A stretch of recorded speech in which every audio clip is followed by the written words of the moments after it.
Well, hello everyone and welcome back. Today we're going to be talking about another Spyderco. Let's go.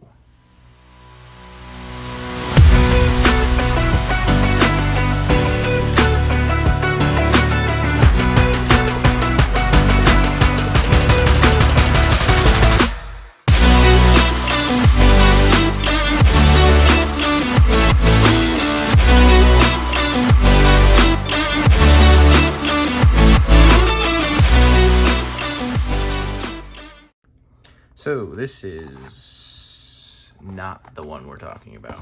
We're going to talk about it but briefly. And this is also not the one we're going to be talking about. Oh, here it is. Oops. Jiggling the camera.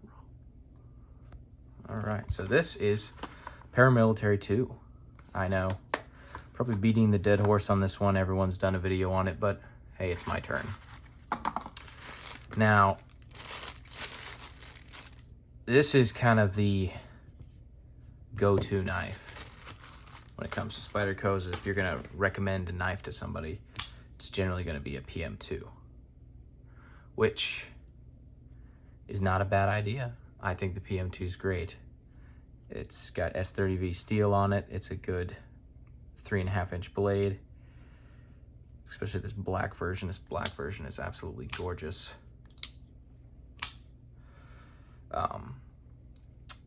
But as you know, I have that thing with black and I can't carry it. So eventually I do want to get one of these with a satin blade and actually carry it.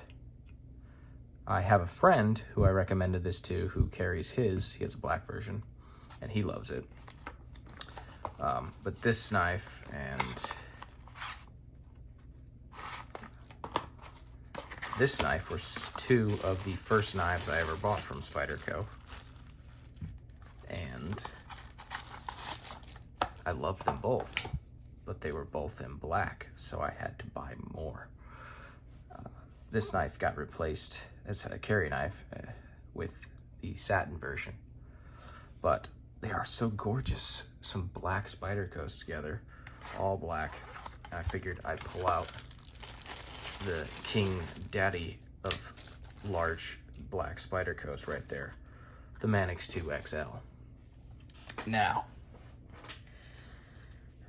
at some point I will do a comparison between this knife and the Cold Steel Recon 1, and quite frankly, newsflash, this is not going to win that comparison. The Recon 1's just a better knife, it's as simple as that. This is a great knife, but if you're talking about big knife stuff, big durable knife stuff, Cold Steel Recon 1's a better knife. So let's get these guys out of the way real quick, and that's just a pretty knife. It's like new quality, and this is 6 or 7 years old. Sorry, it's been a while since I posted, everybody. It's been a week.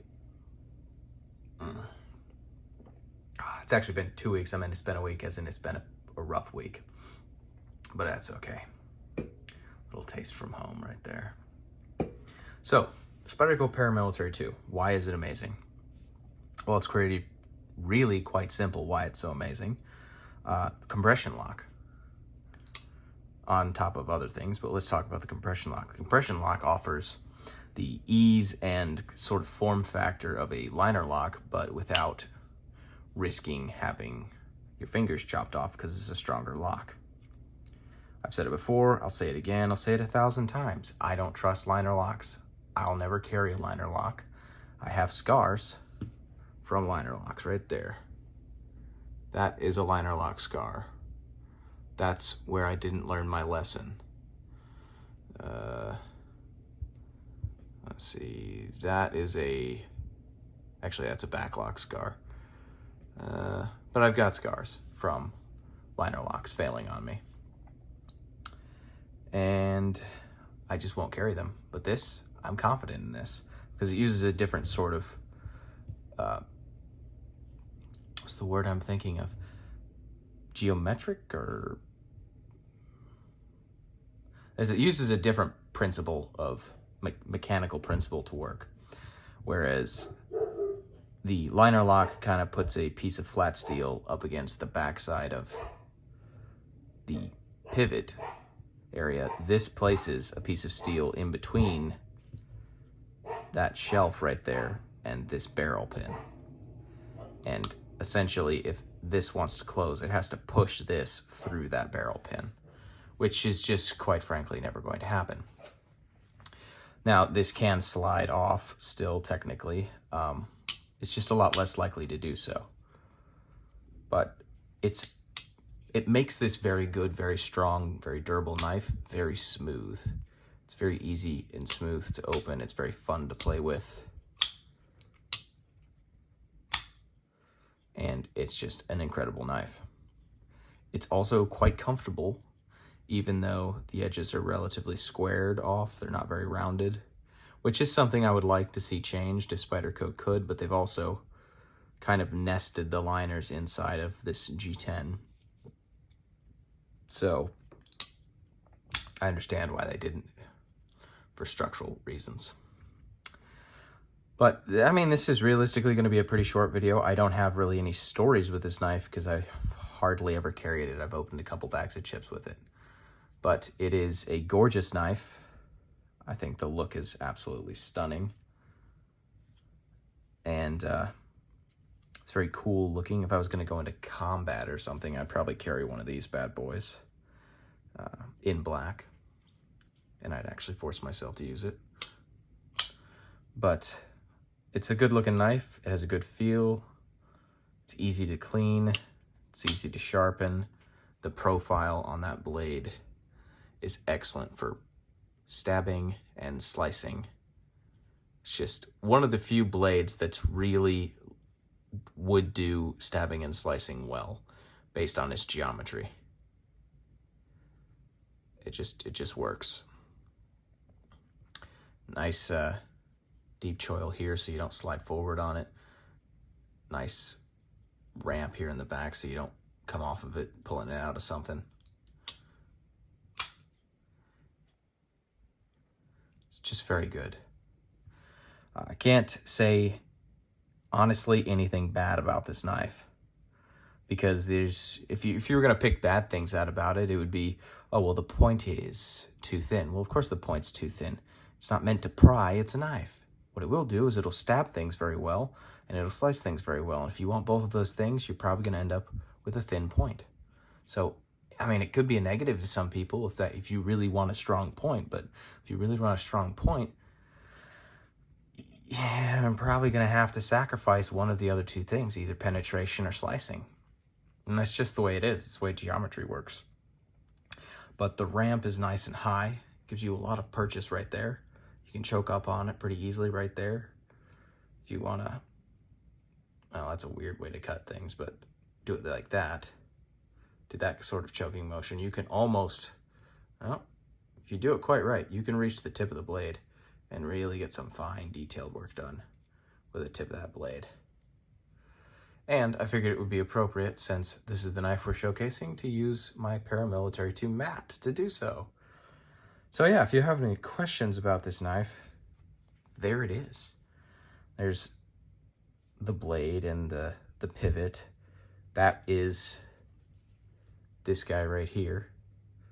And then you got your liners, your nested liners. That's where that's the bar right there. And that bar piece there slides into that there. And yeah, this thing, which by the way, this is kind of a little bit optimistic of a blowout, because I have never been able to get that, which is this lanyard hole, to come out of these things. It never happens. You just end up kind of clamshelling it open to clean it. That's really all there is, guys. I mean, this is just a quality, solid knife. Nothing to complain about. It does what it's supposed to do. I have used these, so I'm not just, having never carried it, I can understand how you'd be dubious about me saying that, but I have used them. I have borrowed some and had friends use them, and I've used them enough to know that they are very adequate and, if not ideal, at what they are intended to do, and they do so in style. and with ease, the smooth ease of operation. Very nice to carry. And a lot of people like to swap out Spyderco pocket clips with a bunch of deep carry pocket clips. There's a lot of aftermarket pocket clips for Spyderco, and I just can't do that. I think the Spyderco pocket clip is perfectly adequate. It does the job well, and I'm not very fond of deep carry pocket clips or aftermarket parts for knives. I think if the knife is good, it should come good, and nothing I do to it could make it better.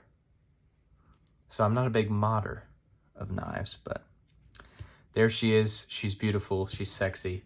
And I'm sorry it's been so long, guys. I've had a rough week. Not an excuse, but, you know, it is what it is. Thanks for watching, and thanks for subscribing. If you haven't subscribed already, please do so. It really helps me out. Like the video if you did like it. If you didn't actually like it, don't like the video. But if you like the video, just go ahead and like it. I mean, it helps a lot. So thanks for coming, and I'll see you guys next time.